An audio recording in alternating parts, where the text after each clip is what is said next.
July ride আজকে হতে যাচ্ছে।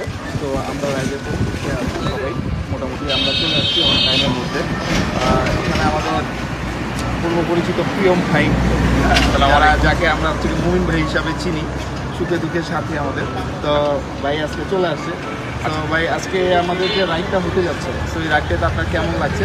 আপনার শর্ট দিকে একটা অনুভূতি ছিল। মানে আসলে অসম্ভব ভালো লাগতেছে, বিকজ অফ আজকে ফ্যামিলি নিয়ে যাচ্ছি, একটা বাচ্চা নিয়ে যাচ্ছি। তো নিরাপদ জার্নি হবে আমাদের, আশা করি পদ্মা রিসোর্টে, AWT রিসোর্ট। খুব সুন্দর একটা জার্নি হবে ইনশাল্লাহ, এর চাইতে আর কিছু বলবো না। সবাই আছে পেছনে, বাচ্চা কাচ্চা অনেক ফ্যামিলি আসছে আজকে সবচেয়ে মজার বিষয় হচ্ছে কি ফ্যামিলি মেম্বাররা যাচ্ছে, ওয়াইফ যাচ্ছে, বাচ্চা কাচ্চা যাচ্ছে। সো একটা মানে জম্পেশ একটা মজাদার মানে আমাদের আসলে রয়্যাল এনফিল্ডের প্রোগ্রাম মানে নিরাপদ প্রোগ্রাম, তার জন্য সবাই আসলে অনেকেই সাহস করে। যেমন আমি ফ্যামিলি নিয়ে আসছি, ভাইয়াও ফ্যামিলি নিয়ে আসছে, তো যে কারণে আমরা খুব সুন্দর জার্নি করবো ইনশাল্লাহ। চলেন সামনে দেখা হবে।